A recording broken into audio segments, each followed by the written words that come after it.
Olá, sétimo ano, bom dia a todas e todos, tudo bem com vocês?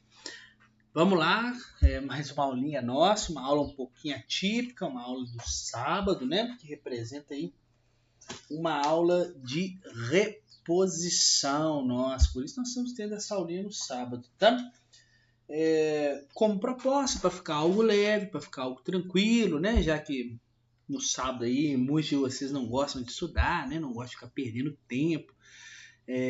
Tendo muitas aulas, vocês preferem descansar, eu vou fazer a correção de alguns exercícios sobre o nosso capítulo 10, capítulo esse que trata sobre a região sudeste, tá? Esses exercícios são os exercícios do 8 ao 12, tá bom? O exercício número 8 até o número 12, tá?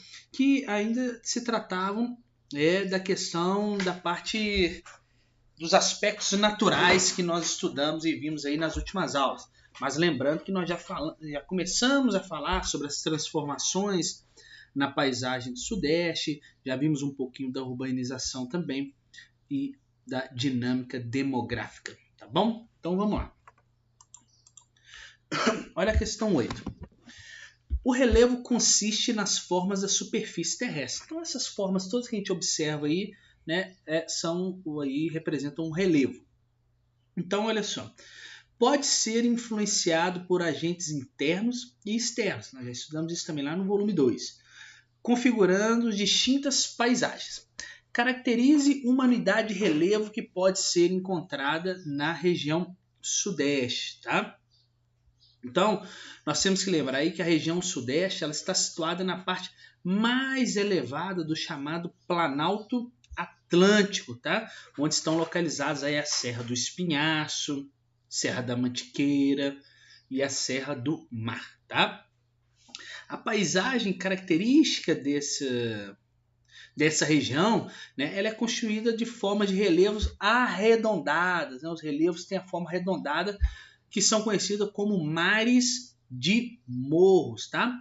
E como os pães de açúcar, igual tem no Rio de Janeiro, aquele forma de relevo mais arredondada, tá bom?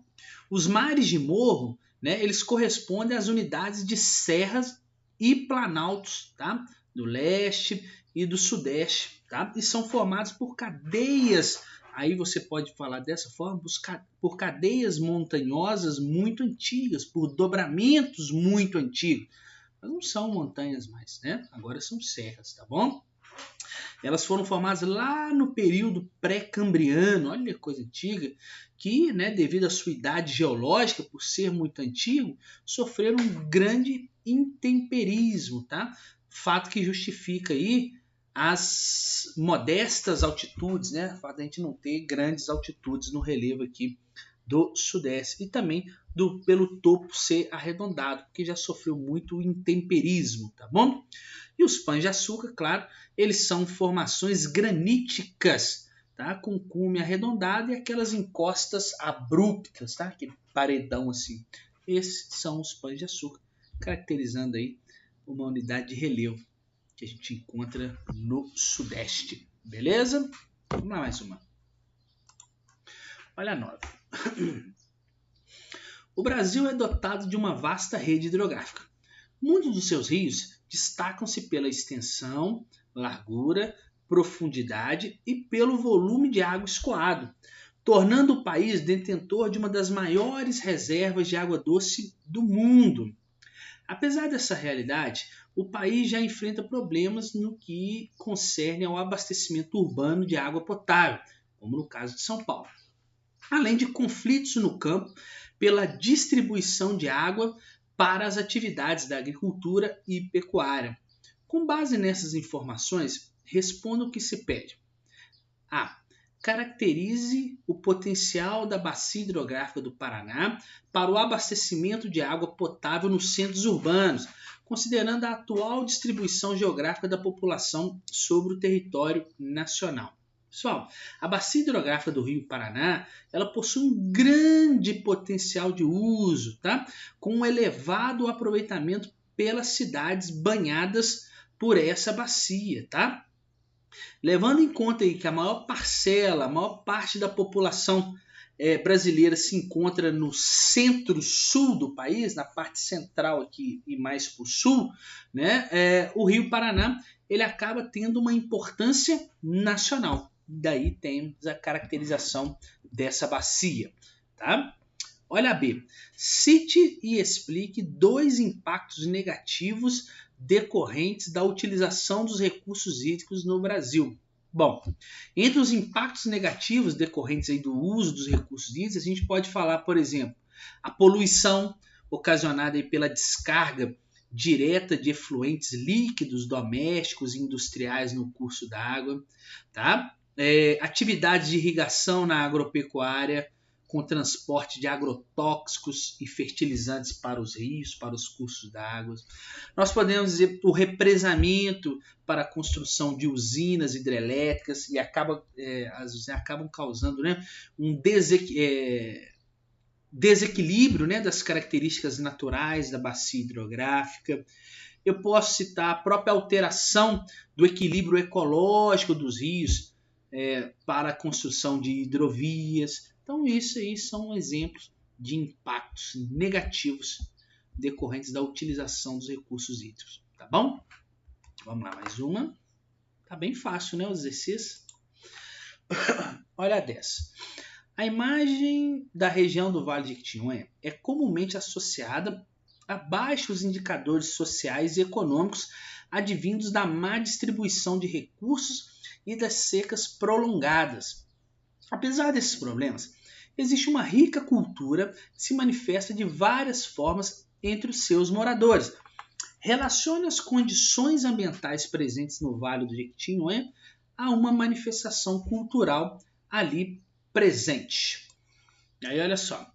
Então, é comum, né, associar o Vale do Jequitinhonha aí à seca, à pobreza, né? Mas é importante a gente pensar, entretanto, né, que essa região ela é detentora de grande riqueza cultural, tá? Com traços aí remanescentes da cultura indígena e da cultura negra. Tá? Vale de Jequitinhonha aqui em Minas Gerais, tá bom?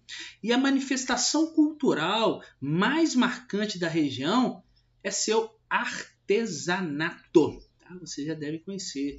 Né? Nesse artesanato destacam-se cenas ligadas aí às atividades cotidianas, aos hábitos dos povos e comunidades tradicionais que são seculares e são preservados por essa população. Eu já estive no Vale do Jequitinhonha e já vi muito disso. De fato, é algo muito bonito, como eles expressam, manifestam a cultura deles através do artesanato, porque a gente sempre tem essa mania, né, de associar o Vale do Jequitinhonha por ser uma região com um clima, né, de chuvas muito irregulares, né, que a gente só tem a associar aquela região à seca e à extrema pobreza, né? Mas nós temos ali a presença muito grande, tá, de riqueza cultural, né? E uma riqueza cultural que traz traços que têm a sua origem, sobretudo, na cultura indígena e na cultura negra. Tá bom? Vamos lá, mais uma. Olha, moças. O rompimento da barragem da mineradora Samarco é considerado um dos maiores desastres ambientais já registrados. Foram 600 quilômetros de lama e rejeitos percorridos desde a barragem do Fundão até o Oceano Atlântico. Tal cenário de destruição contribuiu para alterar a fauna e flora aquática do Rio Doce, que tem repercussões até hoje. Explique os impactos sociais que esse evento teve para a população que vive às margens do Rio Doce. Pessoal, então a gente pensar sobre esse desastre aí, né? O Rio Doce, em praticamente toda a sua extensão, ele foi afetado, né, pelo recebimento aí de rejeitos da mineração, né, dessa barragem quando ela estourou. O material, tá, que em grande quantidade já seria muito prejudicial, né? A própria lama em si, em grande quantidade, já seria prejudicial, mas é importante que esse material também continha partículas de resíduos de minério e metais pesados, tá? E esses rejeitos, eles acabaram alterando a qualidade da água e os ecossistemas do rio. Acabaram promovendo a redução da fauna, da flora aquática e a redução aí de muitas espécies que tínhamos presentes ali no Rio Doce, tá? Nesse contexto, claro, as populações ou a população ribeirinha que vive às margens, né? Ou vivia às margens do Rio Doce, né? E seus afluentes, ela acabou tendo a sua principal fonte de renda, que é a pesca, alterada, né? Então essas pessoas sim passaram e passam por muitas dificuldades por conta desse acidente, que foi uma tremenda tragédia, né? Vamos lá para a nossa última questão, tá? Da nossa aulinha aí, do Sabadão Especial. E aí, olha aí, leia o trecho da reportagem a seguir. Um estudo da Confederação Nacional de Transporte, CNT, mostra que o Brasil utiliza 1/3 dos 63 mil quilômetros navegáveis dos rios.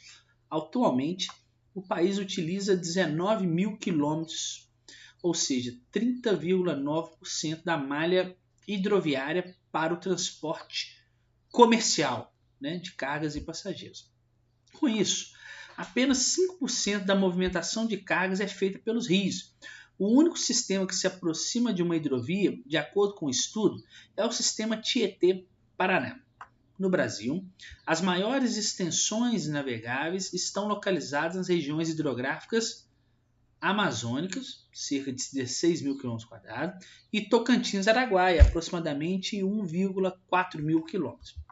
Embora seja bastante utilizadas, elas estão de longe de atingir o seu potencial de transporte. Então, identifique uma característica natural que facilita a navegabilidade dos rios. Então, qual condição aí, né? Nós temos natural no Brasil que acaba facilitando a navegabilidade dos rios. Nós temos o quê? O relevo mais aplainado, a topografia mais suave, né? É uma das principais características que facilitam a navegabilidade de alguns rios no Brasil, tá? Então, o relevo mais aplanado, a topografia do relevo mais suave, tá? E a B, justifique a afirmação. O único sistema que se aproxima de uma hidrovia, de acordo com o estudo, é o sistema Tietê-Paraná. E aí, pessoal, nós temos que pensar que a hidrovia Tietê-Paraná, tá? Por estar localizada nas regiões mais ricas do Brasil, no sudeste aqui, no sul, né, parte do sul, é a que mais recebe investimentos, né? Além disso, essa hidrovia ela é fundamental para o escoamento dos produtos, né, que são provenientes aí, de uma das maiores áreas de produção agropecuária do país. Então ela vai escoar os produtos ali do Mato Grosso do Sul, Goiás, de parte de Rondônia, Tocantins e de Minas Gerais. Então ela passa aí, primeiro ela está localizada na região mais rica do país, e segundo, ela tem um caráter de extrema importância para o escoamento, tá, dos produtos provenientes dessas áreas que tem uma forte produção agropecuária. Beleza? Então, meus amigos e amigas, é isso. Nossa correçãozinha de sábado, bem tranquila, bem rapidinha. Qualquer coisa, estou à disposição de todos. Tchauzinho e até terça-feira. Valeu!